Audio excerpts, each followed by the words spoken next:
సినిమాలు ఇవన్నీ ఆనందం మంచిది, కానీ మనకి సినిమాకి వెళ్ళి చూడాలన్నా పర్యావరణం కానీ అలాగే కుల కట్టుబాట్లని ఛేదించి కులాల్ని దాటి మనం భారతీయులుగా ముందుకెళ్ళాలి. ఇలాంటివన్నీ కూడా నాకు గోపాల్ గౌడ గారి సంభాషణలు దొరుకుతూ ఉంటాయి. అలాగే ఇక్కడికి రాగానే చాలామంది పెద్దలంతా మాట్లాడారు, ఇక్కడ మనకి నీటి సమస్య ఉందని. పెన్నార్ మరియు పలార్ నదీ పరివాహక ప్రాంతం మీద 10,000 చదరపు కిలోమీటర్ల వరకు విస్తరించి ఉంది మన పూర్వపు కోలార్ ప్రాంతం. ఒకప్పుడు ఇది సిటీ ఆఫ్ లేక్స్, సరస్సుల నగరంగా పేరుగాంచిన బెంగళూరుకి దగ్గరలో ఉన్న ఈ కోలార్ ప్రాంతంలో దాదాపు 5,000 పైగా చెరువులు ఉన్నాయి.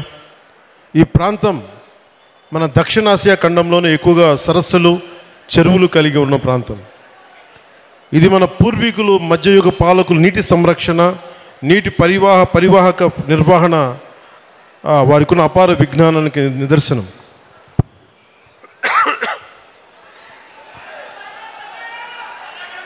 అలాగే ఇది మన జిల్లాలన్నీ కూడా ల్యాండ్ లాక్ రీజియన్స్ కాబట్టి నీటిని అందించడం మీద ఎలాంటి చర్యలు చేపట్టాలి అనేది చాలా బలంగా మాట్లాడారు అందరూ. దానికి సంబంధించిన ఇన్ఫర్మేషన్ కూడా ఇచ్చారు.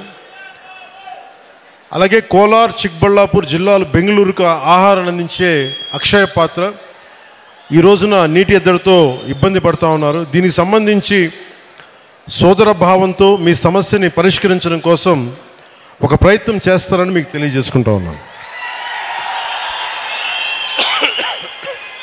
ಏಸಾಕೋಟೆ ಕಾರ್ವೋ ವಾಟರ್ ಪ್ಯೂರಿಫೈರ್ಸ್ ದಸರಾ ದೀಪಾವಳಿಗೆ ಹೊಸ ಆಫರ್ ನ ತಗೊಂಡ್ ಬಂದಿದೆ. ಇಷ್ಟು ದಿನ 5,500 ವಾಟರ್ ಪ್ಯೂರಿಫೈರ್ ಇದೆ ಅಂತ ಹೇಳ್ಬಿಟ್ಟು ನಾವೇ ಹೇಳ್ತಾ ಇದ್ವಿ. ಈಗ ಬರೀ 5,000 ವಾಟರ್ ಪ್ಯೂರಿಫೈರ್ ತಂದಿದ್ದೀವಿ. ಈ ಆಫರ್ ಬರೀ ದಸರಾ ಮತ್ತು ದೀಪಾವಳಿ ಹಬ್ಬಕ್ಕೆ ಮಾತ್ರ ಇರುತ್ತೆ. EMI ಸೌಲಭ್ಯ ಕೂಡ ಕಲ್ಪಿಸಿಕೊಡಲಾಗುತ್ತಿದೆ. ನಮ್ಮ ಅಡ್ರೆಸ್ ಬಂದು BB ರೋಡ್, ಅಪೋಲೋ ಫಾರ್ಮಸಿ ಎದುರುಗಡೆ ಇರೋ ರೋಡ್ ಅಲ್ಲಿ ಬರೋದು 2ನೇ ಅಂಗಡಿ ಬರುತ್ತೆ. ಒಮ್ಮೆ ಭೇಟಿ ಕೊಡಿ ಏಸಾಕೋಟೆಕ್ಗೆ.